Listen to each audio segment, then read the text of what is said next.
Hi again, everyone, and thank you for being here. It is my pleasure to welcome you to this Wheaton conversation with Jackie, Sandro Greenwell, and Jim Greenwell.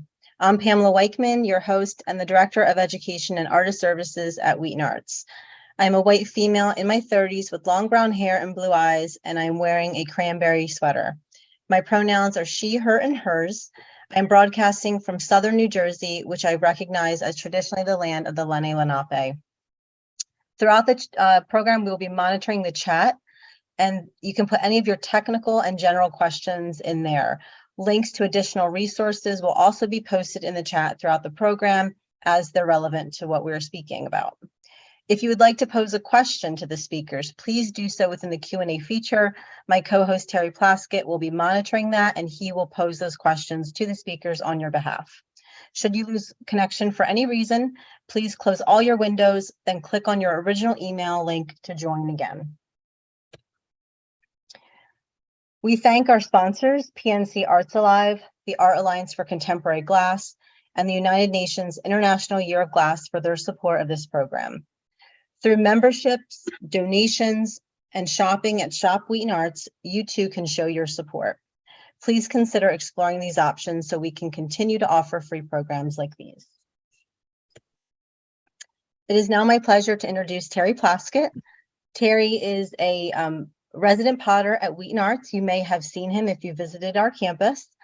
He has been the resident potter at Wheaton Arts since 1979.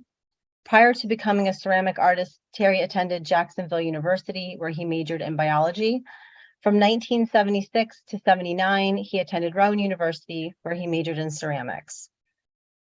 Terry has been a fellowship recipient for the New Jersey State Council on the Arts. He also represented New Jersey in 2004 at the White House Christmas Ornament Invitational. Terry has attended numerous juried craft fairs. Terry, thank you so much for being here and for being our moderator. Thanks, Pam. It's a real pleasure and an honor to introduce our two guests tonight, Jackie Greenwell and her husband, I forget his name, Jim. And they're not only good friends of mine, they're also my neighbors. I met Jackie when I went back to college for the second time at Glassboro College, which is now Rowan University, in the early 80s. And then shortly after, she got married, and that's when I met Jim.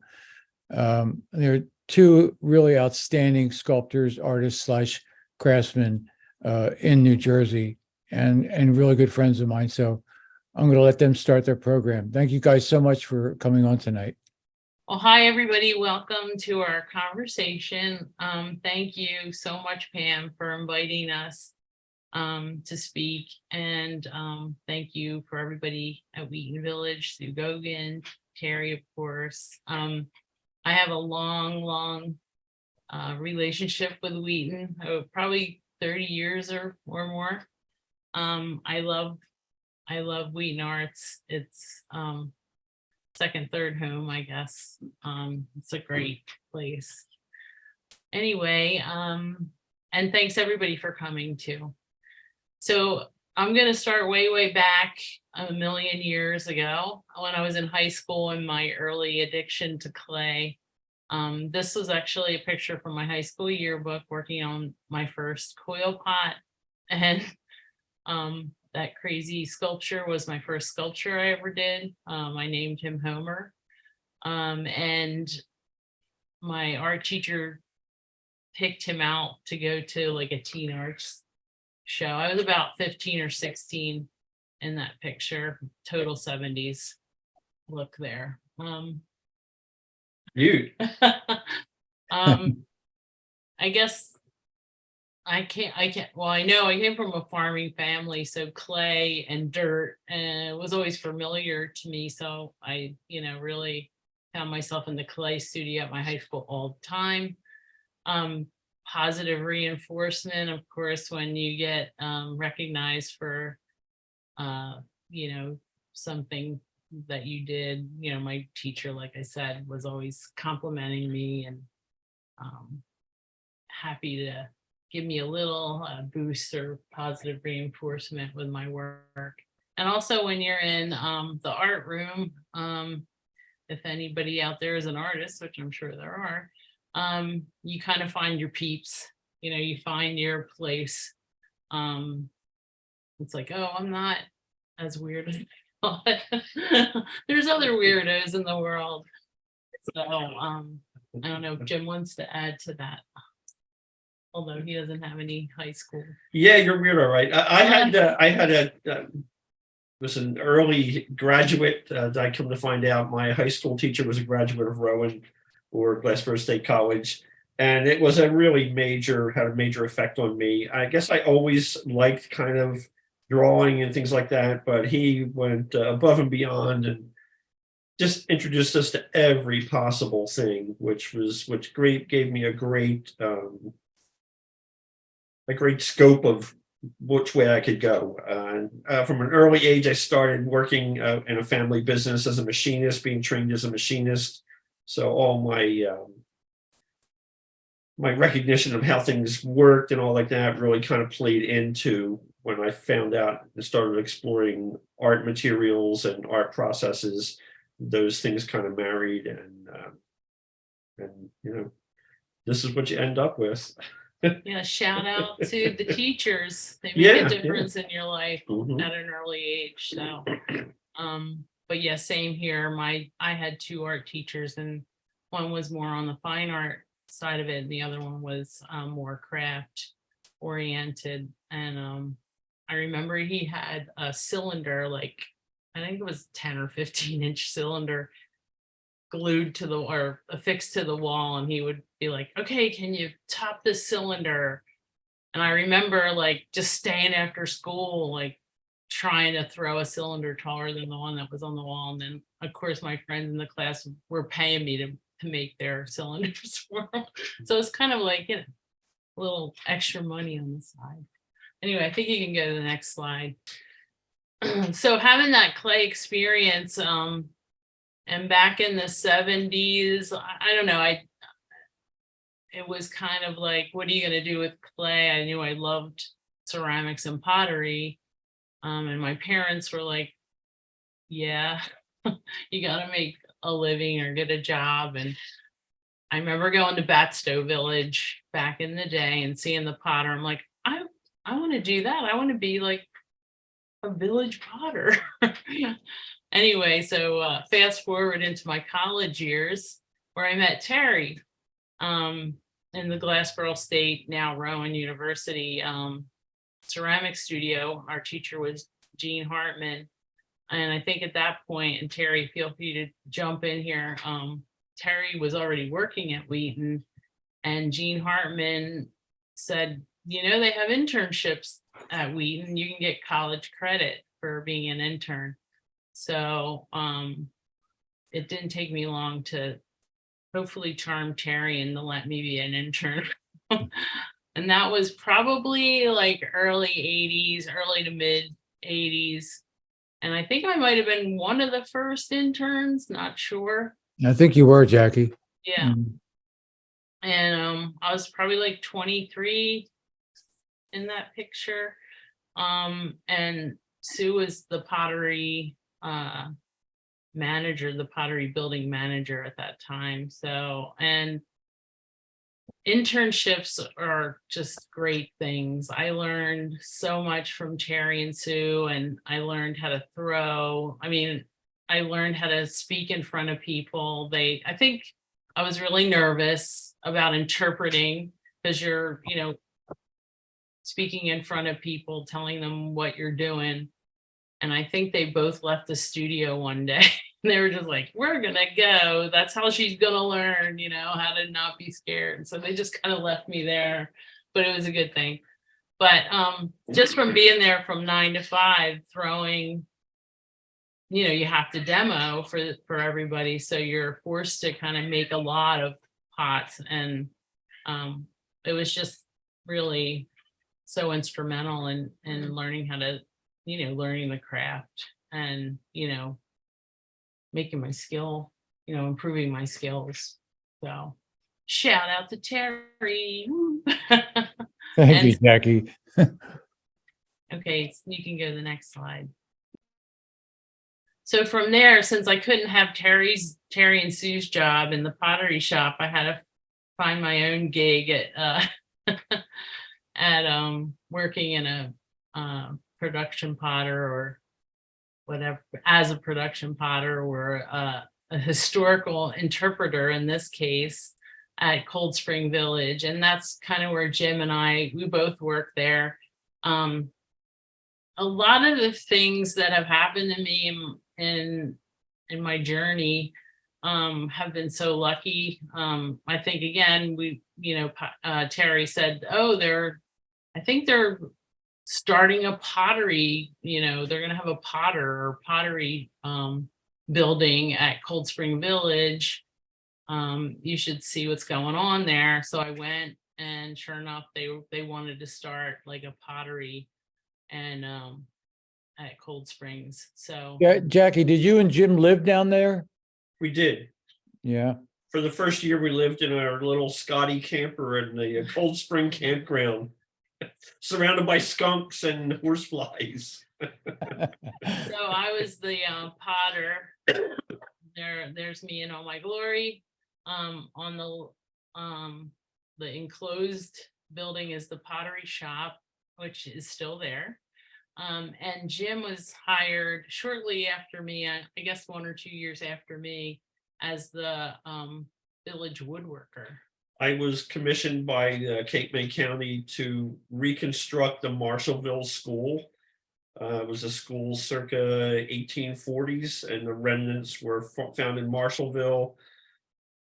What was still surviving was the Carpenters Union brought it down and laid it to rest in the swamp outside of Cold Springs. So we had to go through and kind of reconstruct the building from pieces that we could find to find out what it looked like. And I spent nearly 2 years doing by hand custom framing the schoolhouse, which still exists at Cold Springs as well. And the cedar shakes. How many cedar shakes?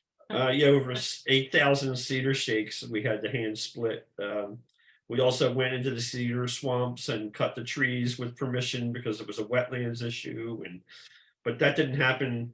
We ran out of money after we did the framing, so we had to cover it up with an old pool tarp.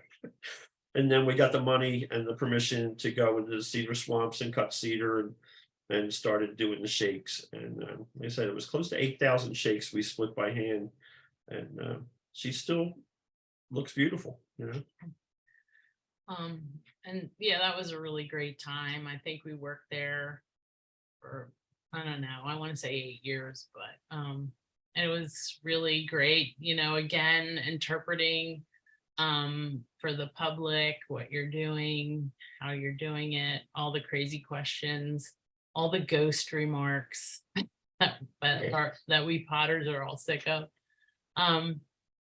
At the same time, I was sort of pondering going to graduate school.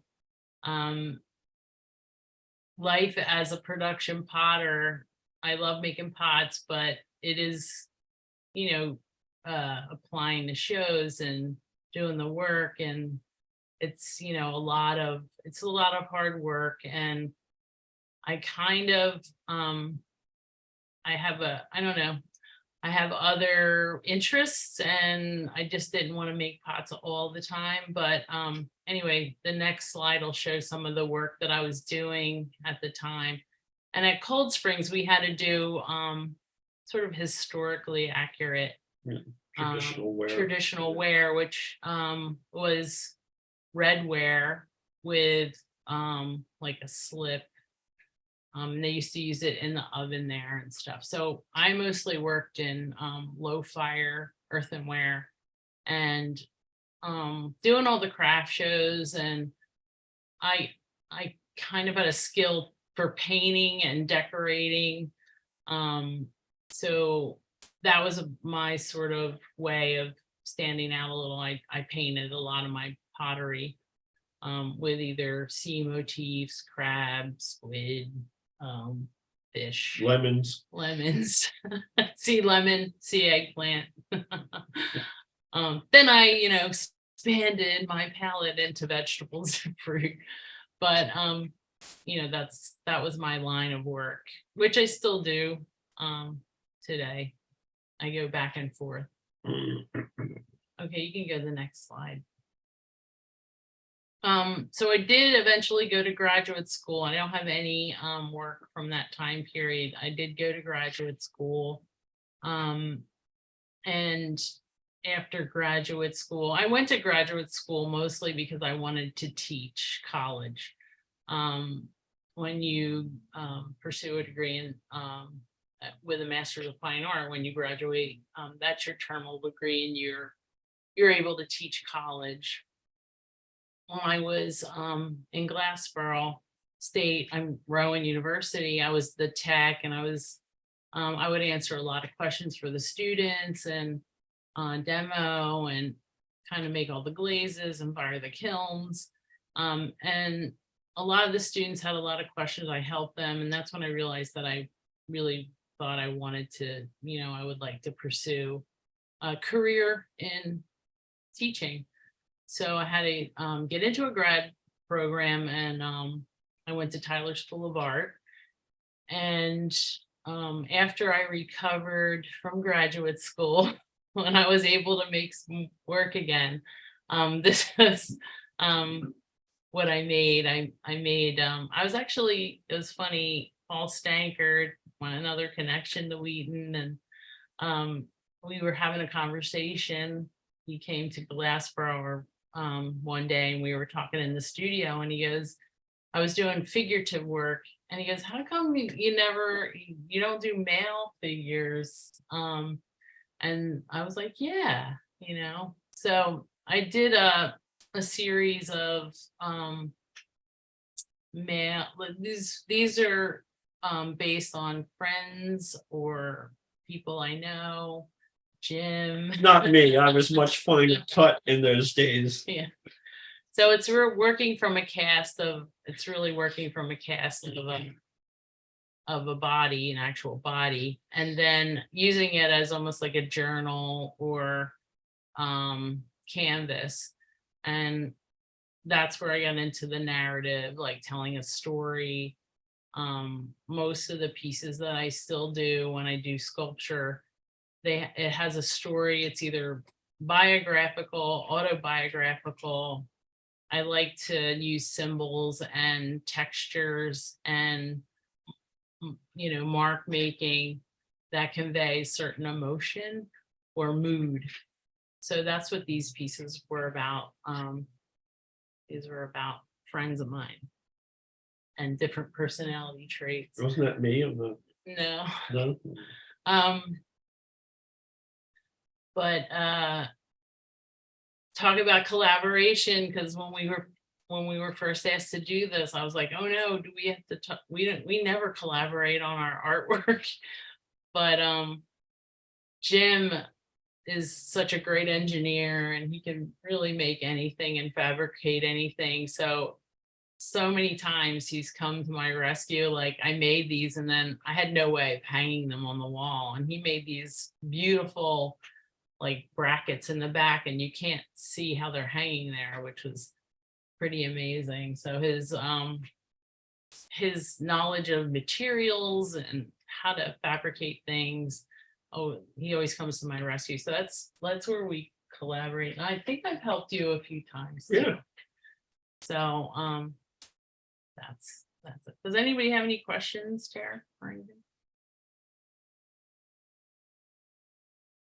No, not yet, Jackie. Yeah. Okay, you can go to the next slide. They're still riveted. So from those realistic sort of castings, I thought I wanted to do something completely different as far as form. So when I would go to the PMA, the Philly Art Museum, I never had an interest in the armor. But then suddenly, I went into the armor room and I was just like riveted, pun intended, by some of the armor there, and how, of course, it relates to the figure, but in a hard way, in a planar, PLANAR way.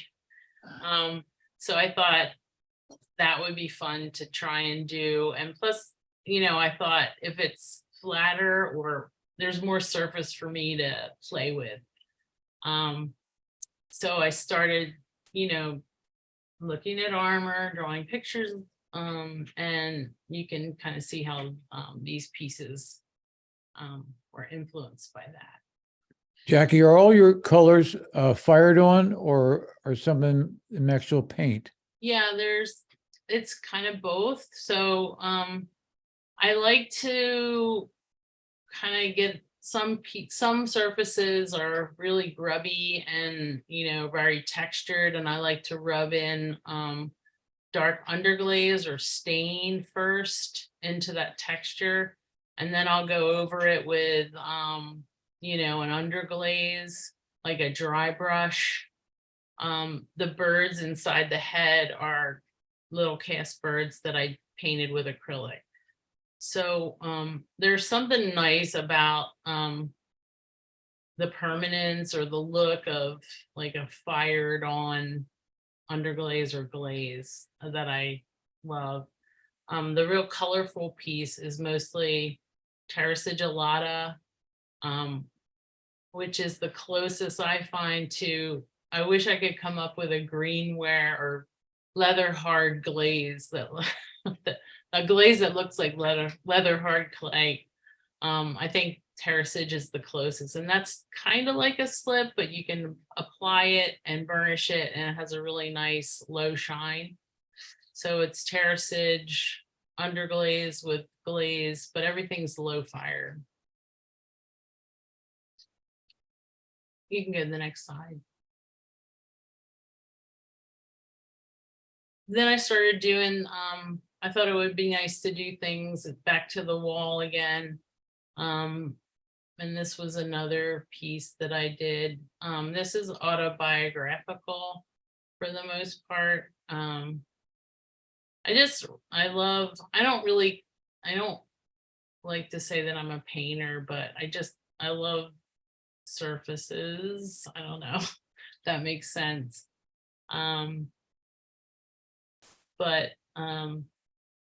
Yeah, this is called The Adventures of Clumsox.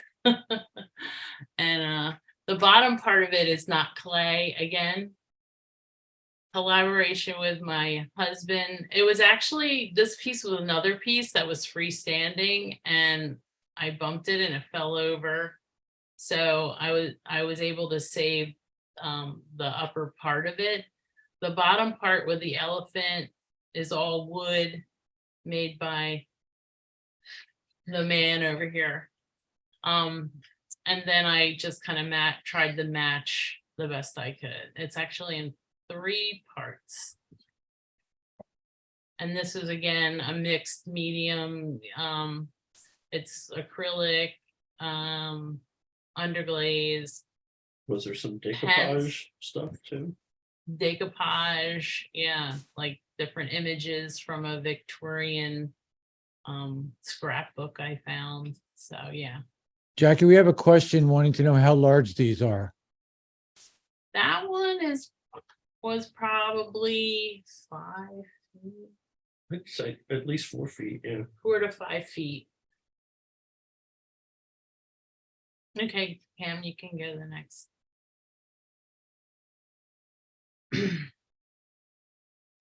So I had a solo show with the Noise at the Kramer location in Hamilton, and these pieces were all about growing up. My grandpa was a farmer, and he sold plants back in the day, and I love the picking baskets. I have a love-hate relationship with them, actually, because we would have to, you know, pick or harvest.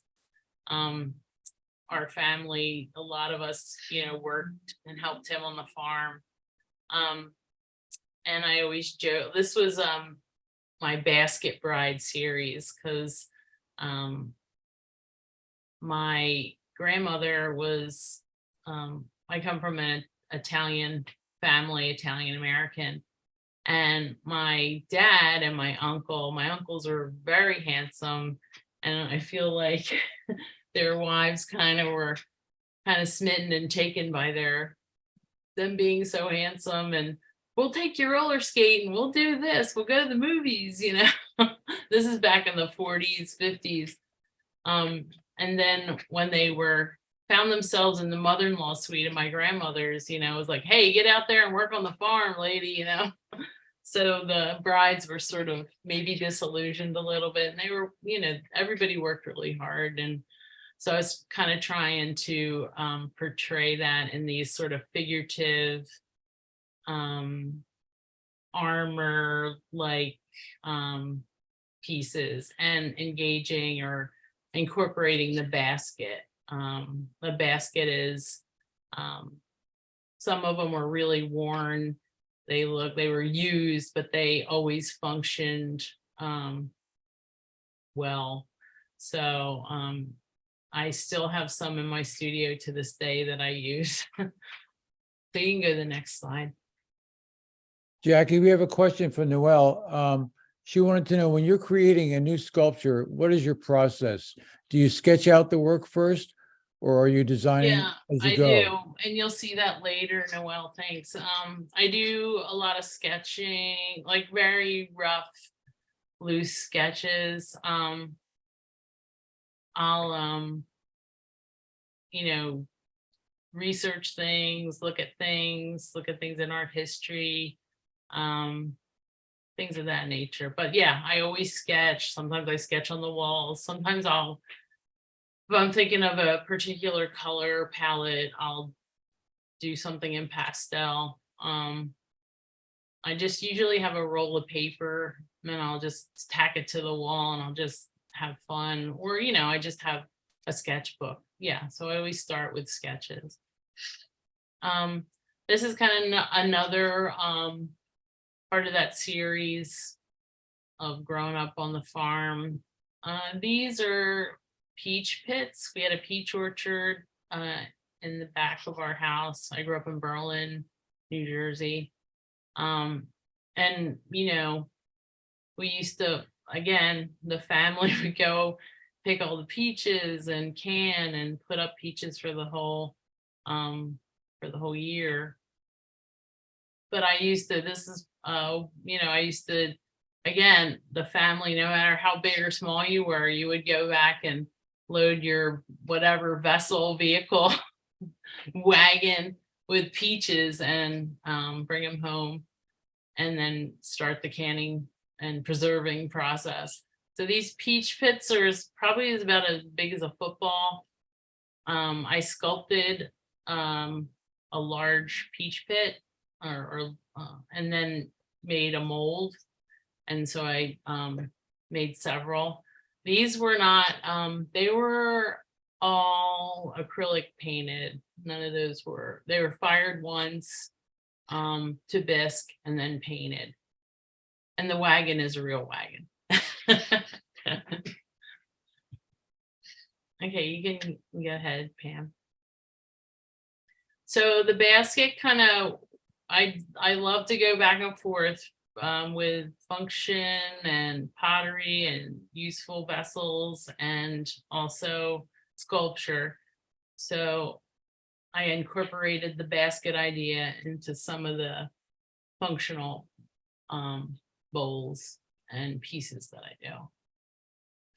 So I'm pretty much, that's where I'm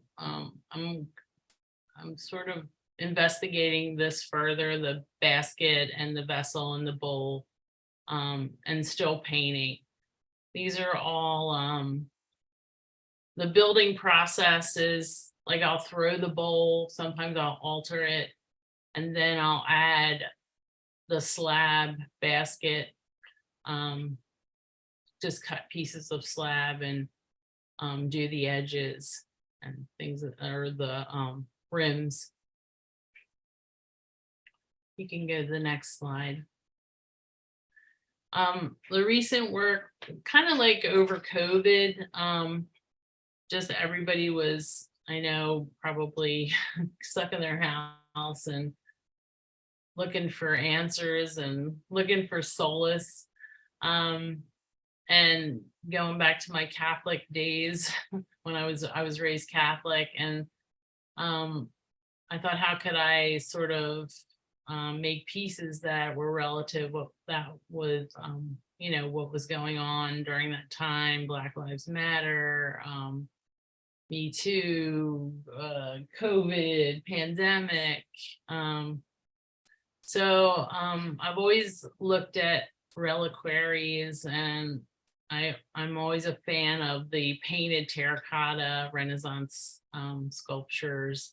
So these were like kind of what I was looking at when I made these next. The one reliquary is actually made of wood, and the other is a painted terracotta. You can go on. Move. This was my first sort of saint duo, and they're Justin and Rufina, the patron saints of potters. I'm still not really confident about these busts, but they're really fun to make. And this was an ode to them and to our craft as potters. So this is the front is pretty representational, and the back is like a decoupaged, how to make a pot, kind of a schematics that I got from a 50s ceramics monthly or something, an old pottery book. That was like the actual magazine pages decoupaged on their veils. You can go on. So Noel, this is my process. I kind of did a little transparency of the imagery or the finished saints, but it looks, they're very messy because they're in my studio, and each saint had a story that was relative, and the stories are so crazy sometimes. Some of the stories that are attached to the saints are really there's a lot of imagery that I kind of drew from the stories. That's Saint Benedict, and he's patron saint of African Americans, and Saint Catherine, who's the patron saint of nurses. There was a lot of emphasis during COVID times about doctors, nurses, and all their all that they were doing in that time. So these were Saint Catherine. One of her things, like if she spoke out of turn or thought she was doing something wrong, she would sleep on a bed of nettles. So that was I kind of incorporated the nettle imagery in with her. And you can move on. This is Saint Rocco. He's the patron saint of infectious diseases. And they kind of, I don't know, for me, I tried to put a contemporary slant on them. I put the tiles in the back, kind of like almost like a shrine. And each depiction is like their story. Saint Rocco got the plague. Long story short, he got the plague. He thought he was going to die. He went out in the woods to die. And a dog discovered him and started bringing him bread and food, and he survived. When he survived, he came back and into the village where he was from and tended to the sick. So that's his story. And of course, Saint Francis is the patron saint of the environment. And that's him looking kind of sad. And half of him, of course, is kind of depleting and burnt and looks like rubble. So I think that's pretty self-explanatory. So they were fired once, and sorry, technical, but they were fired once, and then some of the areas were I slip trailed. The white flowers I poured out casting slip. and made really thin slabs and then created the flowers. Some of the things were cast elements, and but that most of it was painted. Like his face was acrylic paint. Okay. Okay, we're coming to the end, and I couldn't not talk about the place that I work. I'm the director of fine arts for Rowan College, South Jersey, which is formerly Cumberland County College. The Clay College started at 108 High Street, and we were there for like, I don't know, I want to say 15 years, and then moved into this beautiful brand new Arts and Innovation Center building, which is also on High Street at 321 High Street. And we have an awesome gallery space in there. We have a retail store, and the Clay College is located inside of there, which you can see the pottery wheels and studio and the students and an awesome staff. I'm going to get to them. But also the whole fine arts department is located in this building in Millville on High Street. And I have to say that I feel grateful that the college has supported the Clay College and all those years. It's probably like 20 years or so. I couldn't really do it without my team. That's Randy Wilfong and Lisa Wetherill. They're my studio tech and admin assistant. And I absolutely could not do it without them running the place and taking care of everything that goes on in there. We do a lot of community classes. There's you see that tile, people making tiles in that lower quadrant there. That's the Shade Tree Commission. We're doing a mosaic. The beautiful gallery, which I think Alan is in the mix here. That's Alan Willoughby's work, and painter Keith Ragone. We have a beautiful gallery in there, which is an amazing space. But yeah, the students, my students, some of the artists and people that come to Clay College have been there almost since the beginning. And they're just so helpful to me, and I really owe them a gratitude too, because it's really a great community. So I think that's gonna end my little spiel. If anybody has any questions about classes or teaching, but I should say too that it's a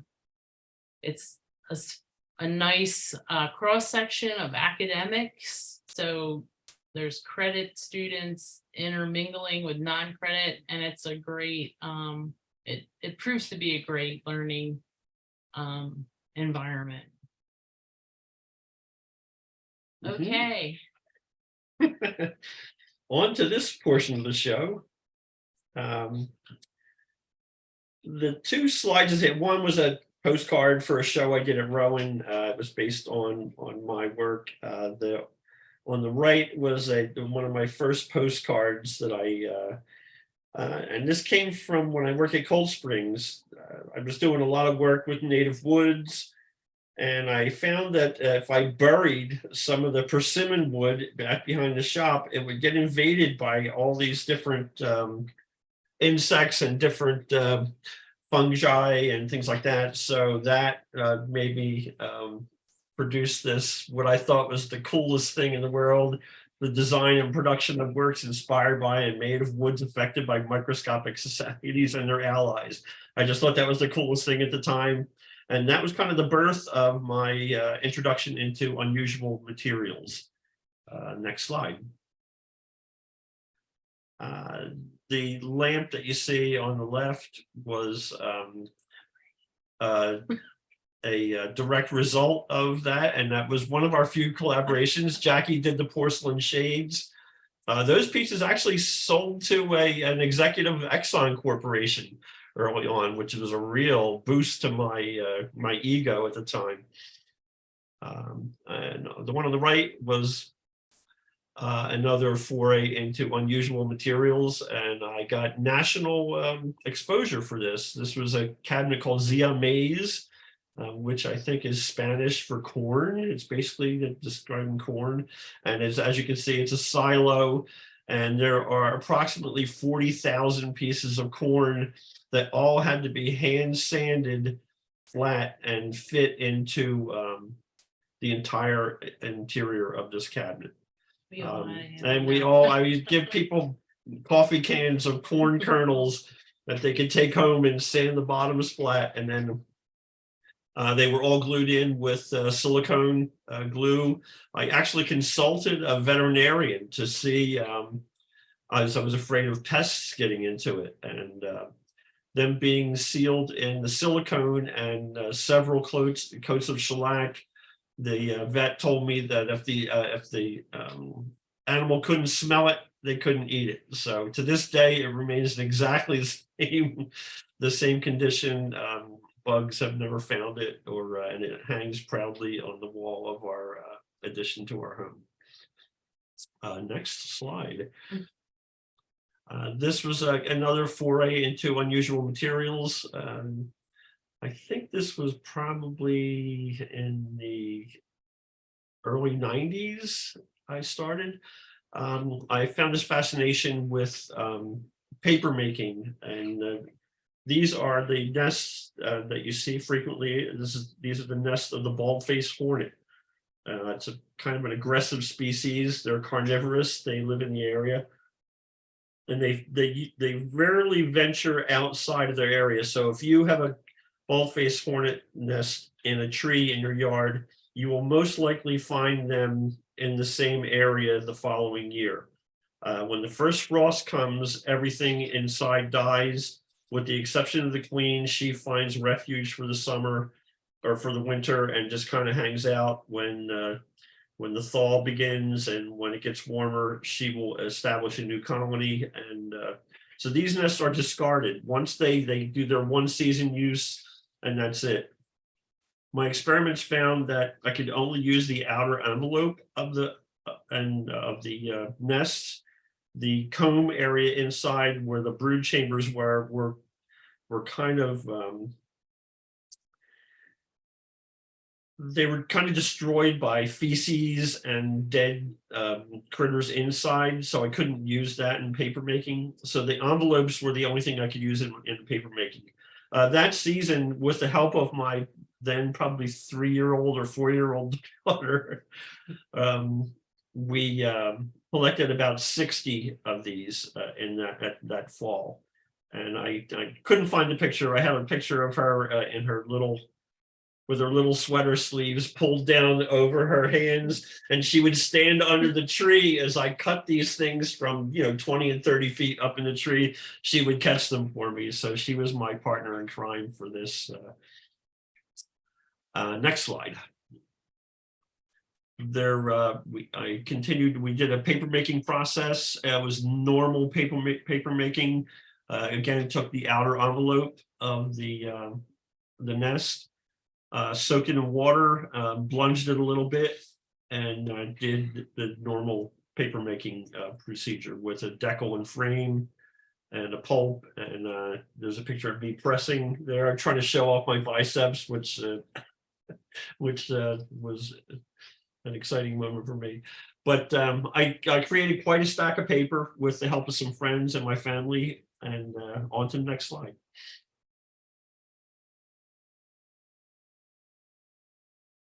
It was created, this was a scale model I did of our house, and this is entirely made of hornet paper. The title of it was Wood and Spit because I added no extra materials. The paper was just reconstituted from the nests, formed into paper sheets, dried, and I constructed this. It was 1.5 inch to a foot, a scale model of our house. This was included in an exhibition. Was a big every year thing they did at Penn State. It was an insectarium. sponsored the show, but it was all about insects, insect food, and so on. The hornets that you see are probably 6 or 7 inches high, and they were, I made clay molds and cast them in latex. The wings themselves were, I used X-ray films from some back trouble that I had. It worked out perfectly as a wing for the hornets. And one is kind of leaning in the doorway in a kind of human pose, and the other one is in a kind of offensive posture up on the roof. But that was one of my favorite pieces. And again, that still exists with little or no damage. Next slide. Having this love for the bald-faced hornets, I created this big interior cage in my studio and cut a hole in the wall. And I had managed to capture a couple of queens and made a lame attempt at trying to control the growth inside my studio. But I found, I think it was the fluorescent lights that kind of turned them off. And so I managed to keep them alive for a while. They would eat occasionally, but that didn't work out. But my love insisted for the bald-faced hornet. So I embarked on a series of work that I wanted to introduce utilitarian objects in the path of a hornet's nest being constructed. And these were little latex casts of my face. And I just got lucky enough to be able to position it in a place on my studio where the hornets did me a favor and fulfilled one of my wishes, as you can see. Jim, these were inside your studio? This was outside on the garage door in my studio, and Okay. This is the progression.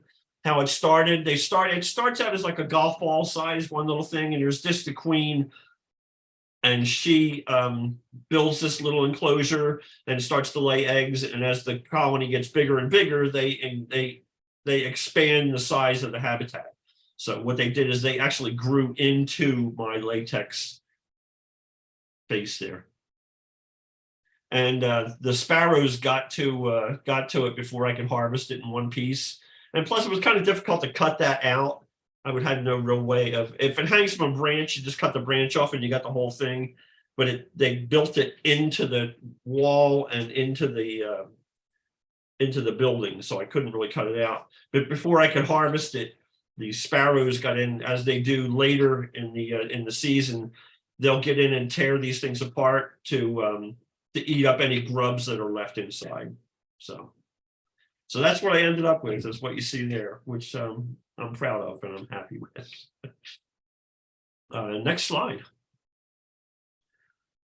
I had an obsession with people using pesticides, and especially the state. Back in the day, the New Jersey Pine Barrens was freaking out about gypsy moths, and all the talk was gypsy moths and how we were going to kill them and poison them.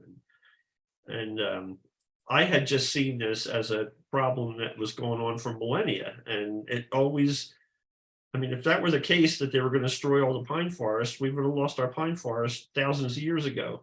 So I was always against that. And I came out with a whole series of pieces on the gypsy moth, kind of rubbing it in the face of the New Jersey parks people, and which didn't work out so well. They got a little angry at me.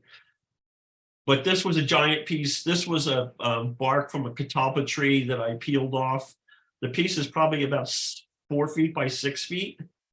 And at the top, you'll see what looks like a gypsy moth nest or egg case. And at the bottom, the flies were all plexiglass. They were all silk screened with the help of my friend Dave Caro onto plexiglass things. It was a parasitic fly that was being experimentally used to control gypsy moths. It didn't fail horribly, but it didn't solve the problem either. But my point is, we still have pine forests. So next slide, please. My fascination with insects. I I guess I've been called an artist, but I think I feel like more of a scientist most of the time. I am, when I find these things out, I just get so excited I have to show people. This was a series that I did. The photo in the center are photos of actual wing scales. If you've ever caught a moth and kind of flicked it with your finger, you see all this dust that kind of comes flying off. Well, that is what you're seeing flying off. They are microscopic little scales that kind of hang like shingles on the membrane of moths and butterflies. And the tussock moths, which the gypsy moths are a member of that family, the wing scales come in basically 3 different configurations. And the piece on the left, called tussock feathers, I made, again, 3 molds of these 3 common wing scale sizes and did a rather large floor installation. These were all in porcelain, and there were probably 200 or 300 of these things by the time I was done. The other side, I went with another material. This was a nylon material that I made a jig up out of a hot wire. I couldn't cut them out with scissors because they would fray, and I had to make hundreds of these little scales. So I made a jig up with a hot wire that I could control with a rheostat that would actually burn these figures out. So I was able to cut all these scales and hang them on a sheer curtain with again butterflies on plexiglass were silk screened, kind of showing the butterflies that they came from. Next slide. This was an exhibition of work I did. It was called The Bee's Knees, and it was back around 2000, I guess. I had a thought one day that as I was looking at insect anatomy, that we were in the same position as the blind when it came. If I asked you, any person with sight, what does the femur of a housefly look like? We would have no idea what that looked like. So that intrigued me, and we were on the same plane as someone who's blind. They would not know that either. So my aim was, I took probably 850 or so photographs using a microscope that I borrowed from Rowan's biology department with a camera, and the photos lined the gallery, as you can see, and they were inspiration for pieces that I made in a variety of materials, just kind of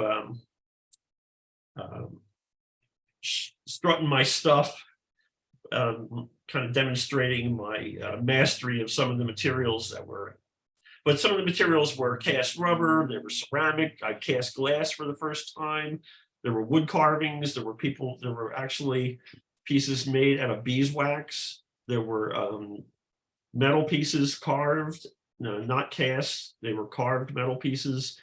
I did a big piece in coal, you can see in the center there. But several organizations for the blind were invited to the show, which the folks could handle these pieces and they could understand. Excuse me. They could understand and get a visual picture of what these things look like. It was a very rewarding show for me. I found a great deal of pleasure in it, and I still have all those pieces, and I still love them all. And that was a thing Jackie and I did together. This show debuted at the Clay College when it was down on South Main Street in High Street in Millville. Next slide. A couple of years later, I was fascinated with plastic. I fell in love with plastics and did a whole series of microscopic images using different plastics. I couldn't find a lot of the images, but some of these were images taken from an electron microscope. The aqua-colored PVC plastic on the left is what the actual surface of a fruit fly's eye looks like. It's made up of these octagons with these little kind of antennae sticking out between. again, these are images that were seen via an electron microscope. I did another one. I couldn't find the image of it, but the actual spinnerets that a spider uses to weave its to create its web, which just is a fascinating process that you would just not believe what those appendages look like on a spider. The one on the right is the claw of a beetle, and that was basically hand carved PVC plastic, and was using broom bristles as the setae or the hairs that you'll find on insect anatomy. Next slide. One of my first loves is furniture. So this was a kind of a recent show, group show, a couple of pieces that I did at the Clay College again, using my furniture making skills. The white piece in the forefront was a marble topped cabinet for a baker. So you could use the top for kneading your dough and things of that nature. The yellow bookcase in the background, or the shelving unit my daughter now lives with up in Buffalo. The plant stand in the red we use in our home, and the oak piece. Yeah, no. Next slide, please. The most recent show Jackie and I did, where she did the Saints and I did this whole space thing, and it was just kind of I was just being a little playful. It was just for fun. A lot of my stuff I incorporate as much humor as I can in it, and that's kind of my claim to fame. Next slide. And these are just a couple of pieces from that. As a kid, I always thought like that God was like literally, there was like literally like a God up in heaven. So I was wondering, the piece of the lamp, it was actually wondering how God felt about us shooting like missiles and things like that up into the heavens. So that was kind of a play on a thought I had as a child. The one on the left is just a really nice piece of wood called bubinga that I thought would be nice as a model. Next slide. And our greatest collaboration, Daisy Greenwell, there she is, who's currently at school up in Buffalo, getting her master's in science and Art conservation. Art conservation. Yeah. So she's a small metals artist, and she's got the science brain, the creative brain, the art brain. Yeah. So she really kind of is a mixture of both of us. Yes, she is. So hi, Daisy. I think that's it. I think that's kind of it. Yeah. Hope everybody enjoyed. And if there's any questions, please feel free. Jackie, just a quick question. Based on our conversation the other night, we sort of discussed about talking. Can you talk a little bit about the 10,000 hour thing? Probably for both of you too. You're more academia trained, whereas Jim's more self-taught, but I think it applies to both of you. Yeah, we were in getting ready for this talk. Jim and I were discussing that. He was like, well, you had the training, the formal training, as going through school and whatnot. And he went to high school, didn't have any formal training, but it's just like we've been doing this for 30 or more years. I don't know the specifics. I guess there's the reason for the formal training, definitely for me, was I wanted to teach, but along the way, the art history and all the classes and ancient techniques, and was really, as far as my work is concerned, really informed my work a lot, and I found it really valid and important. And also, like I said, the teaching element. But the 10,000 hours, I think it is, just doing it and doing it so much, and really just kind of, I don't have to tell anybody who's an artist or a crafts person out there, you just get you just improve it just by doing it and practicing it and just, keep on doing it. Yeah, although we come from different worlds, I think we're both fascinated with each other's work, and I think that's how we collaborate. That's great. One other question we have, Jackie. What's your advice to artists looking to have their work exhibited? Again, it really kind of depends on where you are and you're, just doing a lot. If you're I don't know, like, I guess when I was looking for places to exhibit, there's a publication for ceramic called Ceramics Monthly, and in the back of it, there's where entries or call for entries, and just looking back there, seeing what shows are there, what kind of all the prospectus or application process is different, what they need as far as slides, and everything's digital now. But and there used to be, I don't know, just look for Call for entries.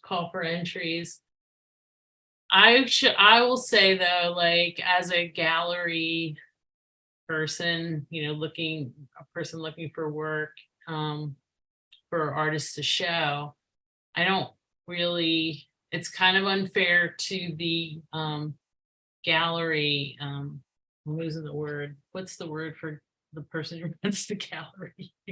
The gallery director, thank you. Well,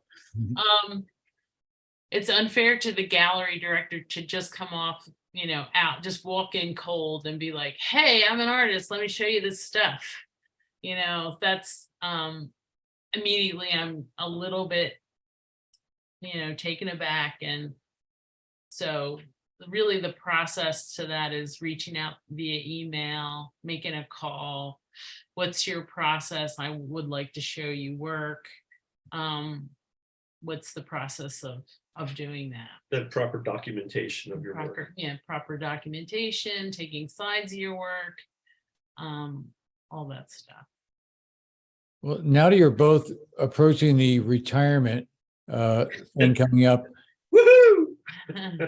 and you'll be spending more time working on your own work. How would you plan to market your work now? I'm just excited, thinking about I'm not retiring yet, but just having the time to make it. And I feel like, I'm definitely going to go like smaller, lifting like big heavy sculptures. Not that they're real heavy, but I don't know. I'm back to sort of, after this bit of work with the saints and all that, I'm really looking forward to going back to doing my pots. So I mean, I love having that skill of throwing pots. And I don't market anything.